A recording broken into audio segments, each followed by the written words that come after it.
Already been done. The so-called mini-budget a week and a half ago crashed the markets and has resulted in not just higher borrowing costs for government, but also higher mortgage rates for everybody else. People are incredibly worried as they come to the end of fixed-rate mortgage deals, or if they're trying to get on the housing ladder for the first time, of how they're going to afford it. And that is the responsibility, and it's down to the mini-budget from the Prime Minister and the Chancellor. So much damage has already been done. Do you give them any marks for showing that they can adapt? Well, the mini-budget showed what their instincts were. Their instincts were to cut taxes for the wealthiest in society, paid for by borrowing, which in the end, current and future taxpayers will have to pay for. It was obvious they weren't going to get this through the House of Commons. They were forced into this screeching U-turn. But so much damage has already been done with higher government borrowing costs and huge worries for people about how they're going to afford their mortgages. Do you think this will do anything to calm the markets? Well, we haven't seen anything like that so far. Borrowing costs for government, borrowing costs for people with mortgages remain at incredibly high levels. They leaped when the Chancellor made his statement to Parliament. They increased again the following Monday when he doubled down on it. And as I say, for people who are coming to the end of fixed-term mortgage deals, find that they're now going to be paying hundreds of pounds more a month. And for those people who are trying to get onto the housing ladder, but then found that mortgage products have been withdrawn, the damage was done when the Chancellor got up and made a fiscal statement without any type of independent forecast, with huge amounts of borrowing to pay for tax cuts for those who are already wealthy. Do you think they'll be able to hold the line now of not having an OBR forecast until the end of November?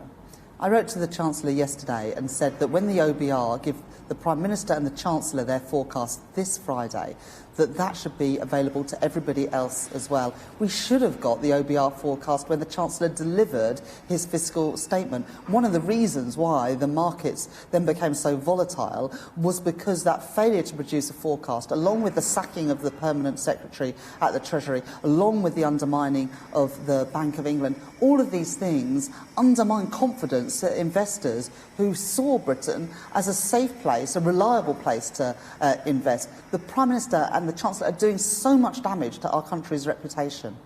And what the Prime Minister and the Chancellor are saying on that is that a full OBR forecast won't be ready until that point.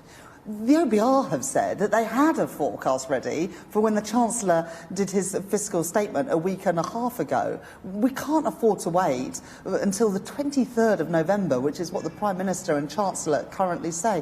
When the OBR present their forecast this Friday to the Prime Minister and the Chancellor, that should also be presented to Parliament and should be presented to the British people.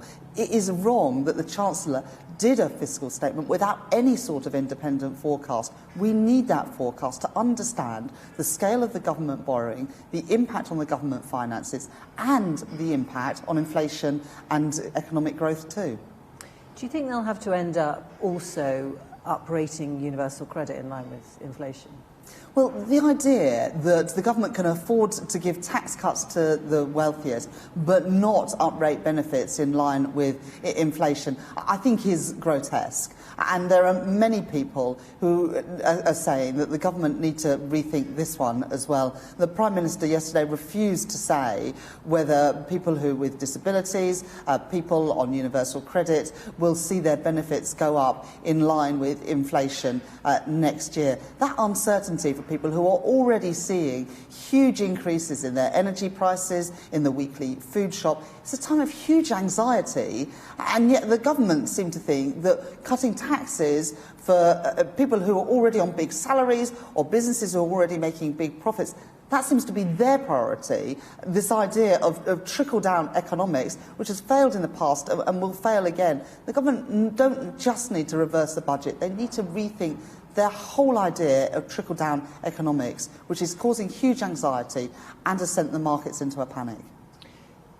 Kwasi Kwarteng has said that his approach is to stay calm. Do you think there is a way now, there is a route, if they announce the supply side reforms, if they publish the OBR forecast, that they can start to turn things around? Well, all of the volatility and the crashing of financial markets was because of a fiscal statement that didn't apply any of the normal rules. There should have been an independent forecast along with that. And that lack of a forecast, after undermining the Bank of England, after sacking the respected permanent secretary of the Treasury, gave out a signal that Britain was no longer a safe place to invest. And that's why the Chancellor needs to publish that independent Office of Budget Responsibility forecast so that we can all assess the impact of the tax and spending measures announced in the fiscal statement a week and a half ago. There really is no time to waste. We've already seen, because of the Chancellor and the Prime Minister, a big spike in borrowing costs for people with mortgages and for businesses with business loans. The government now need to get a grip. They should reverse their budget, recall Parliament to do so, and rethink their whole approach, which is doing such damage to ordinary working people and businesses across our country.